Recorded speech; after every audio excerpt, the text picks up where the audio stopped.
Hello everyone, welcome to Aarti gallery learnings. आज की class generic material किस तरह से आप क्रिएट कर सकते हैं। दैट मीन्स जो कट आउट होता है न्यू जेनरिक मटेरियल्स जब हम ऑटोकैड पे ऐड करते हैं तो बहुत सारे मटेरियल्स हम ऐड करते हैं, लाइक फैब्रिक का मटेरियल हो, टाइल की हो, या कोई भी इमेज भी अगर आप ऐड करना चाहें एज अ जेनरिक मटेरियल तो वो भी आप ऐड करते हैं। बट जनरली हम जब कटआउट्स जैसे कि 3D पॉट्स जो होते हैं या किचन अप्लाइंसेस जो होते हैं या प्लांट्स जनरली हम ऐड करते हैं अपने 3D प्रोजेक्ट्स पे, तो उसे आपको मॉडल करने की ज़रूरत नहीं होती। सिंपली आप वाइट बैकग्राउंड पे जो जैसे कि आप स्क्रीन पे देख पा रहे हैं, सिंपली वाइट बैकग्राउंड पे कोई भी ऐसा एक 3D प्लांट का इमेज जो है या कोई भी एक प्लांट, अगर आप उसमें प्लांट या फिर कोई भी ऑब्जेक्ट, ज़रूरी नहीं है कि प्लांट्स, 3D पॉट्स होते हैं, बुक्स होते हैं, बुक सेल्फ्स होते हैं, या कोई भी ऐसा ऑब्जेक्ट जो आप इमेज में 3D इमेज पे पुट करना चाहते हैं, उसे आप वाइट बैकग्राउंड के साथ फ़ोटो क्लिक कर लीजिए, या फिर फ़ोटोशॉप में वाइट बैकग्राउंड के साथ आप उसे एडिट कर सकते हैं, या फिर गूगल में भी अगर आप सर्च करते हैं प्लांट्स विद वाइट बैकग्राउंड तो बहुत सारी इमेजेस आपको मिल जाएंगे। तो हाई क्वालिटी की जो इमेज है वो आप डाउनलोड करके रख लीजिए। जैसे आप स्क्रीन पे देख पा रहे हैं, यहाँ पे मैंने एक नॉर्मल इमेज डाउनलोड करके रखा हुआ है, और इसे कट आउट में हम कन्वर्ट करते हैं जेनरिक मटेरियल में ऐड करने से पहले। अगर इसे आप एज इट इज़ ऐसे ही पुट करके डालेंगे तो ये जो वाइट बैकग्राउंड जो होता है वो साथ में भी शो होने लग जाता है। बट ये जो वाइट बैकग्राउंड शो हो रहा है आपको स्क्रीन पे, हमें इसे शो नहीं करना होता है जब हम 3D ऑब्जेक्ट पुट करते हैं। सिर्फ हमें जो कटआउट है, दैट मीन्स जो प्लांट का कटआउट है, या कप प्लेट्स का है, या किचन अप्लाइंसेस मॉड्यूलर किचन अगर आप डिज़ाइन करते हैं, या पेंटिंग्स वगैरह हम लगाते हैं, या कोई भी 3D ऑब्जेक्ट अगर आप स्क्रीन पे पुट करते हैं तो वहाँ पे आपको सिर्फ कटआउट्स ही चाहिए होते हैं। तो जैसे कि आप देखेंगे ये कटआउट हमने फ़ोटोशॉप में रेडी किया है। तो इस तरह से जो कटआउट है ये कैसे आप क्रिएट कर सकते हैं फ़ोटोशॉप में, ये हम देखेंगे आज। सबसे पहले फ़ोटोशॉप ओपन कर लेते हैं। आप कोई भी ओल्ड वर्जन या अपडेट वर्जन, कोई भी वर्जन आप फ़ोटोशॉप का यूज़ कर सकते हैं। यहाँ पे मैं फ़ोटोशॉप CC यूज़ कर रही हूँ। सिंपली जो फाइल आपने डाउनलोड किया है उसे आप यहाँ से ओपन कर लीजिए। गूगल से कोई भी बैकग्राउंड, पिंटरेस्ट से भी आप कोई भी विथ वाइट बैकग्राउंड, इस तरह से आप देखेंगे फोल्डर्स पे सारी जो इमेजेस हैं ये वाइट बैकग्राउंड पे है। तो कोई भी एक वाइट बैकग्राउंड पे क्लियर वाइट बैकग्राउंड रहता है तो ज़्यादा बेटर है। तो क्लियर वाइट बैकग्राउंड पे कोई भी एक इमेज आप सेलेक्ट कर लीजिए। सेलेक्ट करने के बाद सबसे पहले आपको इसके लेयर्स पे जाकर इसका जो बैकग्राउंड है उसे आपको अनलॉक करना है। यहाँ पे आप देखेंगे राइट हैंड साइड पे आपको बैकग्राउंड का ऑप्शन मिल रहा है लेयर्स पे। इन केस लेयर आपके में ऑन नहीं है विंडो पे तो सिंपली आप टाइटल बार पे जाएंगे। यहाँ पे बहुत सारे टाइटल बार के नीचे मेनू बार आपको मिलेगा, वहाँ पे आप जाएंगे। यहाँ पे विंडोज़ जो हैं वहाँ पे आप क्लिक करिएगा। क्लिक करने के बाद आपको यहाँ पे लेयर्स दिखेंगे, तो F7 के थ्रू, F7 अगर आप शॉर्टकट कमांड कीबोर्ड से लेते हैं तो F7 से भी आप लेयर्स ऑन कर सकते हैं, या सिंपली विंडोज़ में जाइए। जो भी लेयर्स या कलर बॉक्स या ब्रशेस या एडजस्टमेंट, जो भी आपको बॉक्सेस यहाँ पे जो टूल है वो नहीं शो हो रहा, तो सिंपली आप विंडोज़ में जाकर उसे टिक मार्क कर सकते हैं। तो जैसे आप टिक मार्क करते हैं यहाँ पे लेयर्स जो होंगे वो आपको शो होने लग जाएंगे। तो यहाँ पे लेयर आप देखेंगे बैकग्राउंड लॉक है, तो सबसे पहले डबल क्लिक करके इसे अनलॉक कर लीजिए। अनलॉक करने के बाद आप सिंपली लेयर स्टाइल ओके कर सकते हैं, डिफ़ॉल्ट जो आ रहा है यहाँ पे। अब इसे जो वाइट बैकग्राउंड है इसे आपको सेलेक्ट करने की ज़रूरत है। तो सिंपली कोई भी एक सिलेक्शन टूल आप यूज़ कर सकते हैं। आप मैजिक वॉन्ड टूल भी यूज़ कर सकते हैं, क्विक सिलेक्शन टूल भी यूज़ कर सकते हैं। यहाँ पे मैं दोनों का यूज़ आपको बताती हूँ। सो सबसे पहले आपको सिलेक्शन टूल में चले जाना है। यहाँ पे आप देखेंगे लेसो टूल भी है जिसके थ्रू आप सेलेक्ट कर सकते हैं, मगर सिंपली मैं यहाँ पे जनरली जो है क्विक सिलेक्शन या फिर मैजिक वॉन्ड टूल का ही सबसे ज़्यादा यूज़ करती हूँ। हालांकि अलग अलग है, दैट मीन्स यहाँ पे आप देखेंगे इसके जो एजेस हैं वो काफ़ी स्मूथ है, तो यहाँ पे आप क्विक सिलेक्शन के थ्रू भी ईजिली सेलेक्ट करके डिलीट कर सकते हैं इसका जो बैकग्राउंड है। तो यहाँ पे मैं क्विक सिलेक्शन यूज़ करती हूँ। अगर आप मैजिक फॉन्ट यूज़ करते हैं तो ये कलर्स के साथ साथ बहुत ही फास्टली सिलेक्शन लेता है। तो क्विक सिलेक्शन सबसे पहले हम देखते हैं। क्विक सिलेक्शन आपने क्लिक किया। क्लिक करने के बाद आपको सिंपली इसे क्लिक करना है और होल्ड करके रखना है माउस के थ्रू। इस तरह से। तो आप देखेंगे जितने भी जो एक टाइप के कलर्स है, दैट मीन्स वाइट टाइप के जो कलर्स थे या वाइट शेड पे जो कलर्स थे वो इसने ऑटोमेटिकली सेलेक्ट कर लिए हैं। तो यहाँ पे आप देखेंगे कम्प्लीटली सेलेक्ट हो गया है। यहाँ पे जो पॉट है वो एक्स्ट्रा सेलेक्ट हो गया है। तो इसके लिए अगर आप माइनस करना चाहते हैं तो सिंपली यहाँ पे देखेंगे मेनू बार के जस्ट नीचे यहाँ पे ऑप्शन ऑटोमेटिकली आने लग जाता है सब्ट्रैक्ट फ्रॉम सिलेक्शन। तो सब्ट्रैक्ट फ्रॉम सिलेक्शन पे अगर आप क्लिक करते हैं, यहाँ पे क्लिक करिएगा। क्लिक करने के बाद सिंपली जिसे आप सब्ट्रैक्ट करना चाहते हैं वहाँ पे आप माउस ड्रैग कर लीजिए। क्लिक करके ही रखना है आपको माउस बटन को और इस तरह से ड्रैग करना है। सो जो भी आप सब्ट्रैक्ट करना चाहते हैं यहाँ से इस तरह से सब्ट्रैक्ट कर सकते हैं। अगर आप ऐड करना चाहते हैं तो इसी तरह से ऐड बटन पे क्लिक करिएगा, ऐड टू सिलेक्शन करिएगा और माउस को अगर आप ड्रैग करते हैं तो वो पोर्शन आपका ऐड हो जाता है। इस तरह से सब्ट्रैक्ट और ऐड आप कर सकते हैं। ये सेलेक्ट हो जाने के बाद आपको सिंपली डिलीट करना है। यहाँ पे आप देखेंगे बैकग्राउंड जो है वो डिलीट हो गया। अब डिलीट करने के बाद आप यहाँ पे पेंट बकेट टूल जो होता है वो आप सेलेक्ट कर लीजिए। इसमें भी बहुत सारे ऑप्शंस होते हैं। तो सिंपली जो पेंट बकेट टूल है ये आपको सेलेक्ट करना है। क्लिक करने के बाद आप यहाँ पे देखेंगे 2 बॉक्सेस हैं, एक होता है आपका बॉर्डर लाइन और एक होता है आपका फिल कलर। तो सबसे ऊपर जो फिल कलर आ रहा है यहाँ पे आप देखेंगे स्क्रीन पे लेफ्ट हैंड साइड पे सेट बैकग्राउंड कलर है यहाँ पे। तो जो भी आप कलर सेलेक्ट करना चाहते हैं इसे आप सिंपली क्लिक करिएगा। क्लिक करने के बाद जो भी कलर, दैट मीन्स अभी तो फिलहाल हमें यहाँ पे ब्लैक कलर ही सेलेक्ट करना है क्योंकि कटआउट बनाने के लिए आपको ब्लैक और वाइट दो ही कलर का यूज़ करना है। क्योंकि ये ऑटोकैड सॉफ्टवेयर में ये सेट रहता है डिफ़ॉल्ट वाइट और ब्लैक जो है, दैट मीन्स जो वाइट पोर्शन होता है वो आपका कटआउट होके निकल जाता है, तो ब्लैक पोर्शन होता है वो टोटली ब्लैंक हो जाता है। तो इसलिए हम यहाँ पे बैकग्राउंड जो है, जो पोर्शन हमें नहीं चाहिए वहाँ पे हम ब्लैक यूज़ करेंगे। तो ब्लैक सेलेक्ट कर लीजिए। आप यहाँ पे ऐड टू स्विचेस में भी जाके सेलेक्ट कर सकते हैं यहाँ पे अलग अलग टाइप से। तो किसी भी तरह से आप यहाँ पे कलर चॉइस कर लीजिए। एग्जैक्ट एकदम प्रॉपर ब्लैक कलर होना चाहिए। यहाँ पे ओके प्रेस करेंगे।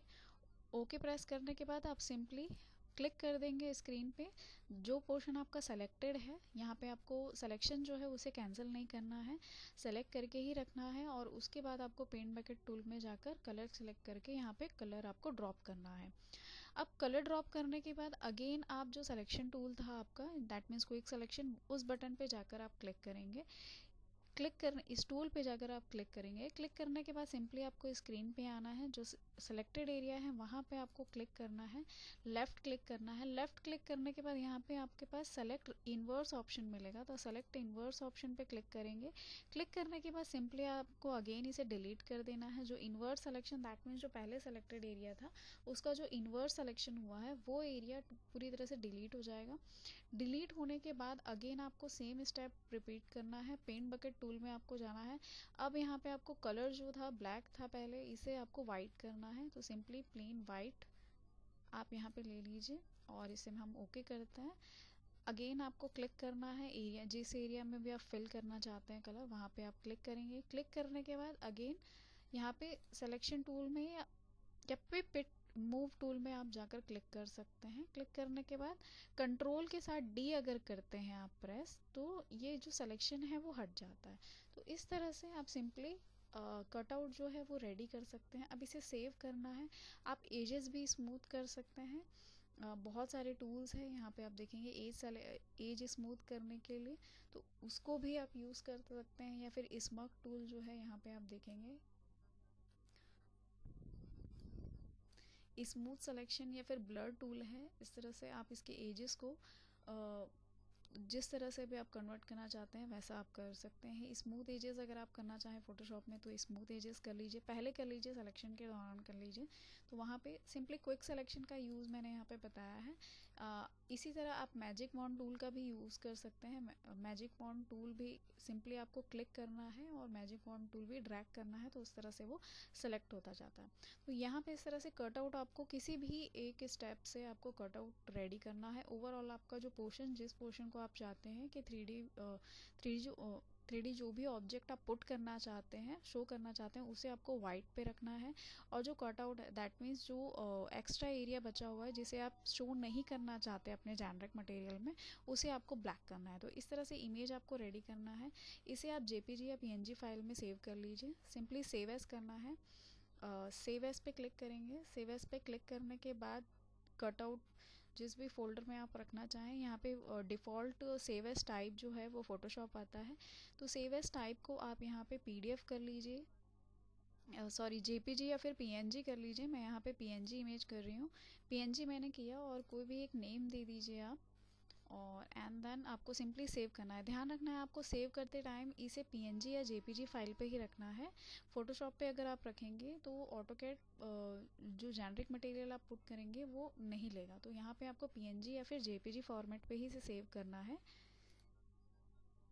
ये ओवरऑल जो फाइल है ये आपकी सेव हो जाएगी। क्वालिटी आप चूज़ कर सकते हैं। जेपीजी में अगर आप जाएंगे तो वहाँ पे डीपीआई पूछता है, या फिर पीएनजी में जाएंगे तो सिंपली सेव एज इमेज का रिजोल्यूशन। सो ओवरऑल आपका जो जेनरिक मटेरियल है फोटोशॉप के थ्रू, ये जो कटआउट है जेनरिक मटेरियल के, जो कटआउट आपको चाहिए वो आपका रेडी हो जाता है। तो इस कटआउट को अब आप जेनरिक मटेरियल में किस तरह से सेटिंग करते हैं, जो ऑटोकैड पे आपको सिर्फ और सिर्फ जो 3D ऑब्जेक्ट है दैट मीन जो कटआउट है वही आपको ओवरऑल जो 3D इमेज में बुक्स अगर आप रखते हैं या फिर जो भी कटआउट जो इमेजेस हैं वो आप लेकर आते हैं, तो वो किस तरह से आप पुट कर सकते हैं सरफेस के थ्रू। कोई सी भी सरफेस में आप किस तरह से जेनरिक मटेरियल्स या जो कटआउट जेनरिक मटेरियल्स है वो आप किस तरह से पुट करते हैं, ये नेक्स्ट क्लास में मैं आपको बताऊंगी, जो कि ऑटोकैड की क्लास होगी। आज एक छोटा सा फोटोशॉप का क्लास था, क्योंकि इसमें जेनरिक मटेरियल किस तरह से आप क्रिएट करते हैं या जेनरिक मटेरियल में जो कटआउट मटेरियल्स है वो आप किस तरह से पुट करते हैं, जिसके लिए फोटोशॉप में जो कटआउट्स रेडी करना ज़रूरी होता है, जो कि फोटोशॉप में ही होता है। तो ये क्लास ज़रूरी थी, तो मैंने आपको आज की क्लास में बता दिया है कि कटआउट आप किस तरह से रेडी करते हैं। एंड देन नेक्स्ट क्लास में आप सीखेंगे कि ऑटोकैड पे जब आप जेनरिक मटेरियल पुट करते हैं, न्यू जेनरिक मटेरियल्स, उसमें जो कटआउट्स होते हैं वो आप किस, क्योंकि नॉर्मली अगर आप न्यू जेनरिक मटेरियल पुट करेंगे तो आपको वन इमेज का ऑप्शन मिलता है, बट वहीं पे आपको नीचे ड्रैग करेंगे अगर जेनरिक मटेरियल पे, तो वहाँ पे कटआउट इनपुट करने का भी आपको ऑप्शन मिलता है। दैट मीन जो कटआउट है, दैट मीन्स जो ब्लैक एंड वाइट पे जो आपने इमेज यहाँ पे क्रिएट की है, जो ओरिजिनल इमेज है वो भी आपको पुट करना रहता है। साथ में इसका जो कटआउट इमेज है जो आपने अभी फोटोशॉप पे रेडी की है, इस कटआउट इमेज को जब आप पुट करते हैं तभी वो कटआउट्स जो है या फिर जो 3D कटआउट जो है वो आपको 3D मॉडल में, आपके 3D जो भी आप आउटपुट बना रहे हैं या 3D जो भी मॉडल बना रहे हैं उस पे आपको देखने मिल रहा है। अगर आप कटआउट पुट नहीं करेंगे तो एज इट इज़ जो इमेज था with white background, green pot के साथ जो वाइट बैकग्राउंड था वो आपको पूरा पूरा इमेज वहाँ पे देखने मिलेगा। तो और कटआउट जो है ये पुट करना ज़रूरी होता है। अगर कटआउट का ब्लैक एंड वाइट इमेज अगर आप पुट नहीं करते हैं तो आपको जो 3D ऑब्जेक्ट चाहिए ऑन स्क्रीन, जो कि 3D मॉडल इमेज में जैसा आपको कटआउट इमेज चाहिए 3D का, वो आपको देखने नहीं मिलेगा। तो कटआउट बहुत इंपॉर्टेंट है, बहुत ही ईजी है, आप चाहें तो रिपीट करके भी इस वीडियो को देख सकते हैं। होप सो आपको क्लियर हो गया होगा। यहाँ पे अगर कोई डाउट है, यहाँ पे क्विक सिलेक्शन ही मैंने बताया है, आप चाहें तो मैजिक सिलेक्शन टूल जो होता है वो भी आप ट्राई करके देख सकते हैं। सिंपली सेम मेथड है, क्लिक करके ड्रैग ही करना है जो भी एरिया आप सेलेक्ट करना चाहते हैं। स्मूथ एजेस वगैरह का भी ऑप्शन होता है, फिल्टर्स वगैरह का भी ऑप्शन है, यहाँ पे हमें यूज़ नहीं करना है। सिंपली आपको लेयर अनलॉक, ओवरऑल जो भी टूल आप यूज़ करें आपको इस बात का ध्यान रखना है कि सबसे पहले आपको बैकग्राउंड अनलॉक करना है। अनलॉक करने के बाद कोई भी एक सिलेक्शन टूल आप यूज़ कर सकते हैं। यहाँ पे 3-4 मैजिक सिलेक्शन के साथ साथ क्विक सिलेक्शन भी है। इसके अलावा मैग्नेटिक टूल भी है जिससे आप सेलेक्ट करके आप सेलेक्ट इन्वर्स कर सकते हैं, बैकग्राउंड डिलीट कर सकते हैं। तो कोई भी एक सिलेक्शन टूल आपको यूज़ करना है। ओवरऑल आपको ये जो स्क्रीन पे इमेज दिख रही है ऐसी इमेज आपको क्रिएट करनी है, ऐसा कटआउट इमेज जो है वो आपको क्रिएट करना है, और इसे जेनरिक मटेरियल में आपको ऑटोकैड पे ले जाकर न्यू जेनरिक मटेरियल में ऐड करना है, और जो कटआउट इमेज है उसे भी ऐड करना है। आफ्टर दैट ही आपका जो 3D इमेज है या 3D जो भी ऑब्जेक्ट आप पुट करना चाह रहे हैं कटआउट के थ्रू वो आपको 3D मॉडल पे शो होगा। होप सो आज की क्लास क्लियर हो गई होगी, और इसकी जो नेक्स्ट क्लास है जो ऑटोकैड की होने वाली है new generic material with cutouts, तो वो आप मिस मत करिएगा, तभी आपको क्लियर हो पाए।